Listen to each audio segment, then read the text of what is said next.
제가 신랑 입장에서 볼 때 네. 결혼을 진행하는 과정에서 문제가 있거나 아니면 업체가 좀 문제가 있다 생각하거나 결혼 진행 과정에 좀 문제가 있다라고 이렇게 딱 눈치챌 수 있는 그런 스킬 같은 게 있을까요? 당연히 있겠죠. 왜 그러냐면은, 자, 일단은 결혼을 진행을 하려고 그러면은 실질적으로 어떤 요즘 같은 경우 이제 방송을 보거나 아니면 아는 지인을 통해서 누구한테 그쪽 소개를 받거나 이런 방식이잖아요. 그럼 본인이 아니면 뭐 업체를 찾아가는 수 같은 경우는 본인이 지나가다가 업체 간판을 보고 찾아가는 거는 당연히 그 업체는 이제 허가번호하고 다 있으니까 지금은 불법 업체는 간판 자체를 못 걸어요. 그건 정상적인 업체일 거고 방송을 하는 데는 같은 경우는 방송에 그 등록 번호가 딱 있는 업체, 그 다음에, 자, 누구 소개를 받아요. 가장 많이 이제 문제가 당하는 게 지금 누구 소개를 받았는데 그분이 상담을 했는데 보면, 그러면 소개를 받은 분이, 그러면 명함을 받든가 이래 할 거 아니에요. 명함을 받으면 반드시 명함에 등록번호라는 게 나와요. 그러면 정 의심스러우면 그 등록번호가 지역이 나온단 말이에요. 뭐 경북 같으면 우리는 경북, 경산, 매토. 그러면은 영상 하단에 예, 띄워드리겠습니다. 그 경산시 국제결혼 담당자한테 전화를 하면은 이분이 사장인지 말해줘요. 허가가 나 있는 업체다. 뭐 아니면은 그분하고 또 가짜일 수도 있을 수도 있겠죠. 그는 그러니까 확인을 해보는 방법.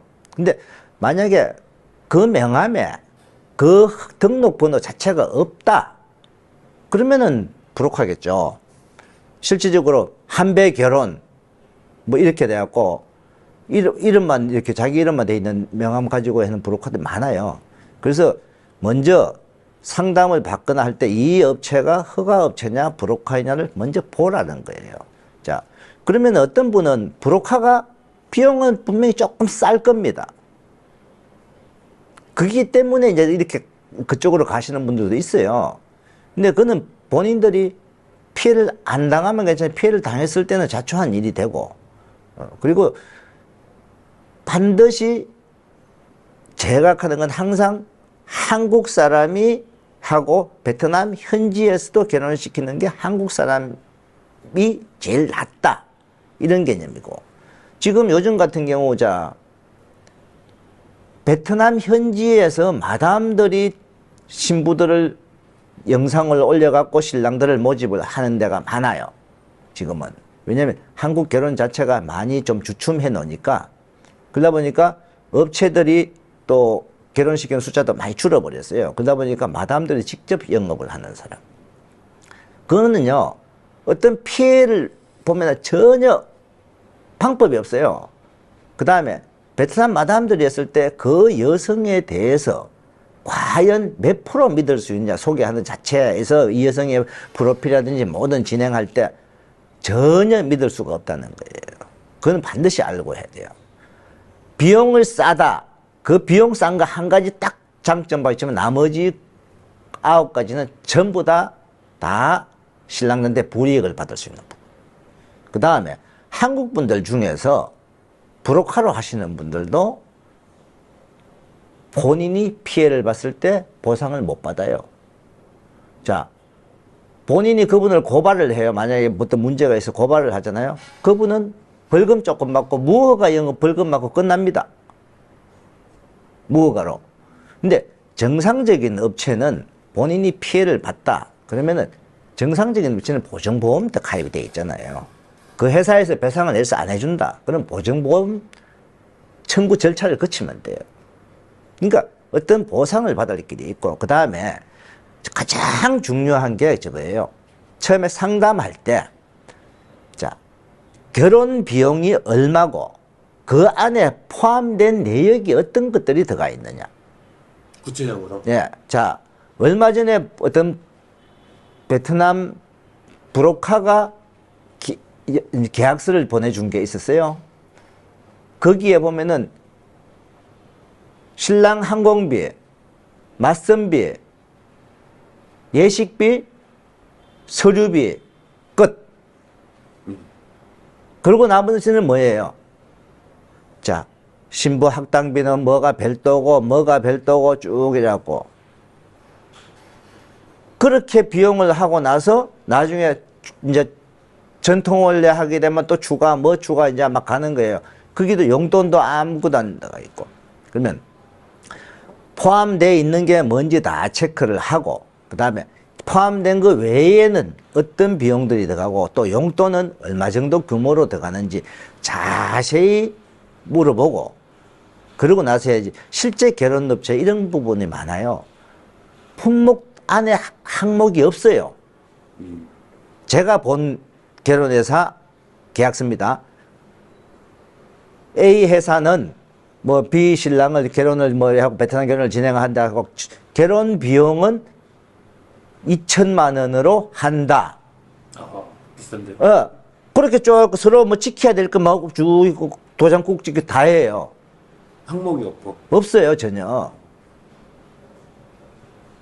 그러다 보니까 그러면 갔다 와서 나중에 여기에 포함 안 된 거다 그러면은 또 내야 될 거 아니에요. 그래서 우리나라 공정거래위원회 표준약관에도 보면요. 항상 포함된 목록을 적게 돼 있어요. 항공료, 그다음에 항공료, 맞선비, 숙식비, 그 다음에 결혼식, 뭐 폐물, 예를 들어서 신혼여행을 가면 신혼여행도 며칠로 간다. 뭐 비행기도 뭐 어떤 비행기를 탄다. 다. 그리고 서류비 뭐. 그래갖고 거기에 없는 내용은 별도로 나중에 특약을 작성할 수 있다고 또 돼 있고, 그런 식으로 쭉 나열이 돼 있는 사람들 반드시 이 이외에 용돈도 얼마 정도 써 있는지 뭐도 써 있는지 다 전통혼례를 할 때 전통혼례비는 얼마 정도 줘야 되는지 그것도 반드시 본인들이 확인해요. 어떤 업체들은 특히 베트남 사람들이 하는데요. 전통혼례비 나중에 엄청 때려버립니다. 신부집에 많이 주놓고 신부집에 뒤로 거꾸로 받아 챙겨요. 베트남 업체들이. 얼마나 말씀하세요? 원인가?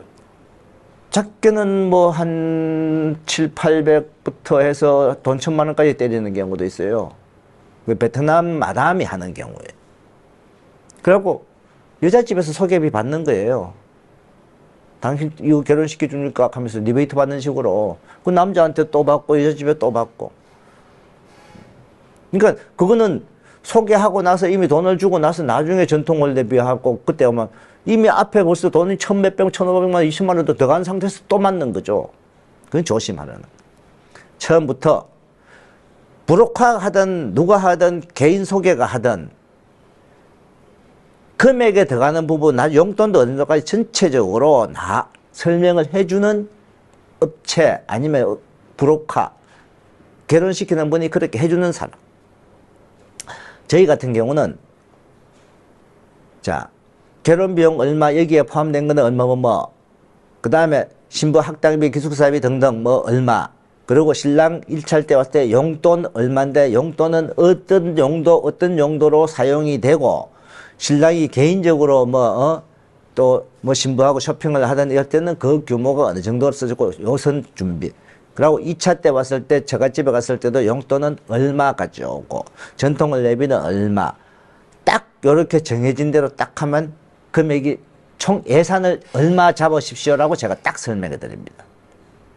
그거 더 이상은 신랑분이 놀러 들어오는 거 아닌 이상은 안 들어갑니다. 그렇게 설명해 주는 데가. 근데 보통 결혼비용 얼마입니다 하고 끝나버려요. 뒤에 부수적으로 들어가는 거는 말 안 한단 말이에요. 계약서에도 그것만 적는 업체도 많아요. 그걸 조심하라는 거예요. 비용적인 부분은 조심할 부분은 그런 부분이고, 또 사람이 문제일 수 있잖아요. 신부가. 자, 신부 어떤 모습으로 보면 제일 일단은 첫 번째, 결혼을 이제 주관을 하는 게 현지의 사람이 하잖아요. 한국 사장님이 와서 한국 사장님이 얼마나 옆에서 어드바이스를 해주느냐도 좌우하겠지만은 실질적으로 현지에서 결혼시키는 사람이 한국 사람이냐 베트남 사람이냐 완전 다릅니다. 한국 사람은 그래도 신랑을 위해서 많은 그동안 경험으로 저런 여성은 좀 이런 점이 있습니다, 안 좋습니다 하고 빼기도 하고 이제 이렇게 하는데, 베트남 여성은 무조건 누구라도 결혼시키려고 덤비더래요. 심한 경우는 재혼 여성인데도 미혼이라고 속여서 하는 경우도 있을 수가 있어요. 왜? 서류를 서류상에 안 나타나니까 안 보여주면 돼요. 안 보여주면 뭐 업체는 이걸 해줘야 돼요. 반드시. 업체는 반드시 업체가 보관을 해야 되기 때문에 미혼 독신 증명서라는 걸 해줘야 되기 때문에 브로커는 안 보여줘요. 그러면 그냥 둔갑되는 거예요. 그래서 조심을 하라는 게 그거고. 그래도 거기나마 여기서 결혼시키는 사람이 한국 사람이면은 그나마 신랑을 좀 위해서, 왜? 또 이 사람을 결혼 잘 시켜야 또 누구 소개라도 해줄 거다. 이런 영업적인 목적에서도 좀 노력은 합니다, 분명히. 근데 베트남 사람은 아니에요. 그 사람들은요, 한 명 오고 딴 데 또 오고 그냥 무조건 결혼시키면 된다는 개념으로. 신부가 나중에 진행하다가 제일 문제가 이제 구독자분들이 주의하셔야 될 게 그거예요. 본인이 생각할 때 진행을 하고 결혼식 하고 이제 2차 가고 2차 가고도 쭉 가고 나중에 한국 혼인신고까지도 하든 어쨌든 아직 안 했던 본인이 생각할 때 신부가 이거 자기하고 뭔가 안 맞는데 자기가 생각할 때 이건 아닌데 하는 생각이 들 때는 반드시 본인 스스로가 거기서 멈추든가 결정을 해야 돼요.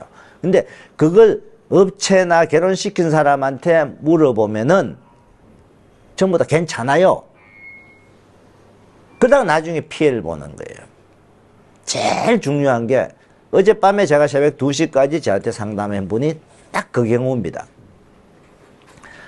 비자까지 신청했어요, 이분은. 비자까지 신청해 놓은 상태인데 본인이 생각할 땐 와이프하고 너무 최근에 트러블이 많아. 그러면 과연 트러블이 많은데 이 신부가 한국 왔을 때 제대로 살 수가 있을까? 신부는 갑자기 신랑하고의 왜 우리 카톡 프로필 사진도 신랑하고 같이 찍은 거 올라갔다 탁 지워버리더래요. 그런 상태에서 신부가 한국 오잖아요. 거의 90% 이상은 가출입니다. 일단 한국은 가자. 이주의가 된다. 그걸 누가 해줘?